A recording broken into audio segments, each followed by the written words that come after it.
और अगर आपको समस्या का हल निकालना है तो वो फाइनली बैठ कर ही निकाला जा सकता है। हम लोग के गांव समाज में जो बड़े बुजुर्ग थे वो ये कहा करते थे कि झगड़ा लड़ाई से आज तक किसी का फायदा नहीं हुआ। हम लोग इतना छोटे से तब से बड़े हुए हैं तो यही सुन रहे हैं।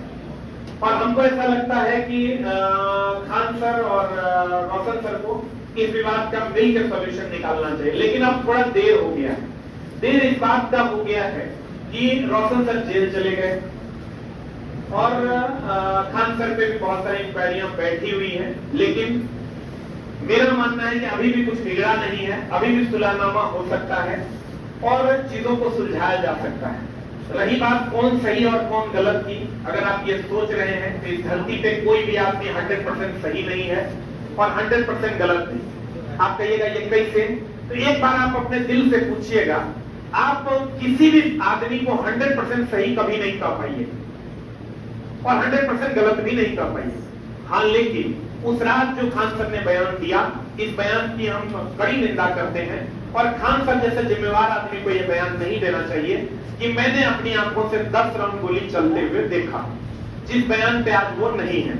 इस बयान की हम इसलिए निंदा कर रहे हैं, क्योंकि इससे बिहार की छवि खराब होगी और बिहार की छवि खराब इसलिए होगी कि जिस बिहार में हम कहते हैं यहाँ कट्टा नहीं कलम चलता है, अगर उस बिहार में आप उस लेवल पे जाकर के जहां बच्चे आपको फॉलो करते हैं, लोग आपको फॉलो करते हैं और वहां आप ये कह देते हैं बड़ी गैर जिम्मेदाराना तरीके से कि मैंने अपनी आंखों से 10 राउंड गोली चलते हुए देखा, कि इस बात का शायद स्पष्टीकरण आपको देना चाहिए और इस बात का स्पष्टीकरण एकदम आपको देना चाहिए। उसका रीजन ये है कि यहाँ बहुत सारे बच्चे बिहार के बाहर के होंगे। कौन कौन बिहार के बाहर के हैं, हाथ खड़ा कर, जो बिहार के बाहर के हैं। लड़कियां भी बहुत सारी बिहार के बाहर की हैं। आप कहां से आई हैं? यूपी से। आप लोग वो देखो, वो बंगाल से आई है, झारखंड से, बहुत बच्चे महाराष्ट्र से भी यहाँ आते हैं। होता क्या है दोस्त मेरे कि जब वो बच्चा यहाँ आता है तो हम उसको ये कहते हैं कि ये बच्चा तुम आने से पहले क्या सोचता था और अब क्या सोच रहा है। वो कहता है कि सर जब बिहार जाने का सोच रहे थे तो अगल बगल वालों ने मना किया कि मत जाओ बिहार, वहां गोलियां चलती है, वहां ये होता है, वहां वो होता है। वो कभी चला करता होगा, अब नहीं ऐसा होता है, अब ऐसा यहाँ नहीं होता है। हम लोग ये कहते हैं कि यहाँ आपने बड़े गैर जिम्मेदाराना तरीके से ये कह दिया कि बहुत बार बम फूटा, कितने बार एफआईआर करें। ये स्टेटमेंट भी हमको लगता है कि आपको नहीं देना चाहिए था। अब उससे नुकसान क्या है देखिए, जो बच्चे आपसे पढ़ने के लिए बिहार के बाहर से आपके पास आना चाहते थे, हमारे पास आना चाहते थे, क्या वो बच्चे अब हिम्मत कर पाएंगे? क्या उनके माँ पिताजी हिम्मत कर पाएंगे?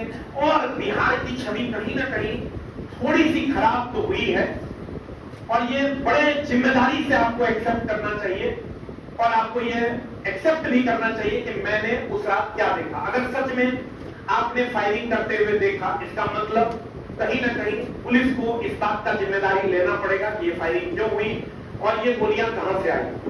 और अगर आपने नहीं देखा तो आपने क्यों ऐसा बोला, इस बात का स्पष्टीकरण आपको और पुलिस को देना पड़ेगा। पुलिस ने अपना स्पष्टीकरण दिया है, आगे क्या होता है देखेंगे।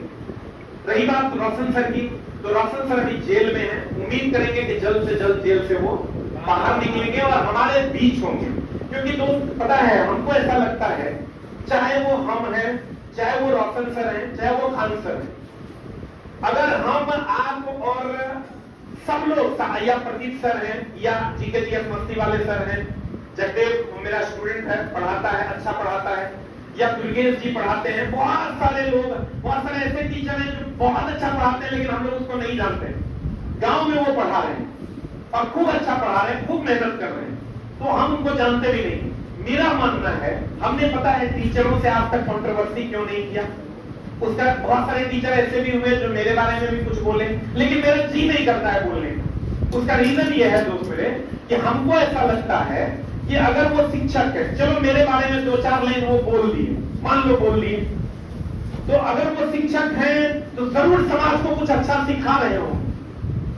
तो अगर वो समाज को कुछ अच्छा सिखा रहे होंगे तो हाथ जोड़ के हम उनका रिस्पेक्ट करते हैं, और खास करके उन सभी शिक्षकों से जो अपना कीमती समय, अपना कीमती जीवन बच्चों के लिए देते हैं। रही बात कोचिंग व्यवस्था की, बहुत सारे मीडिया बंधु हमारे कोचिंग व्यवस्था पर भी सवाल खड़ा कर रहे हैं कि ये लोग पैसा कमाते हैं वगैरह वगैरह वगैरह। सच पूछिए तो कोचिंग व्यवस्था में हम लोग या कोई भी हम जैसे टीचर, जितने भी टीचर जुड़े हुए हैं, सब लोग इससे धन का अर्जन करते हैं, इसमें कहीं कोई दो मत नहीं है। और हम लोग की कमाई ज्यादा होती है, क्योंकि जो इस फील्ड में 1 नंबर 2 नंबर 3 नंबर पर है उनके पास बहुत ज्यादा बच्चे हैं, और जो 5 4 5 नंबर पर है उनके पास कम बच्चे हैं। एक तो बच्चों को बहुत जगह पढ़ने का मौका मिला, और एक वो टीचर जो बहुत अच्छा कर पा रहे हैं वो अपने लिए बहुत अच्छा पैसा भी जनरेट करते हैं।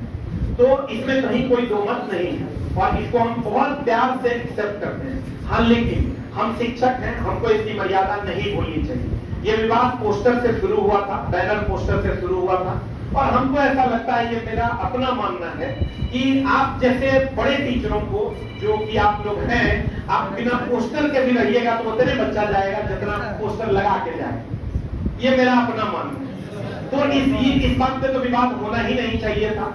दूसरा बात की बहुत सारे मीडिया बंधु हमारे ऐसा कहते हैं कि देखिए ये लोग जो है बच्चों को गलत तरीके से मैनिपुलेट करते हैं, ये करते हैं, वो करते हैं। तो हम आपको ये बता देंगे, अगर आप हमारे मीडिया बंधु हैं, अगर आप ग्रेजुएट होंगे तो हमको लगता है आपके समकक्ष वाली डिग्री इन लोगों के पास भी है। ये सारे बुद्धिजीवी हैं। कितने बच्चे इसमें ग्रेजुएट हैं?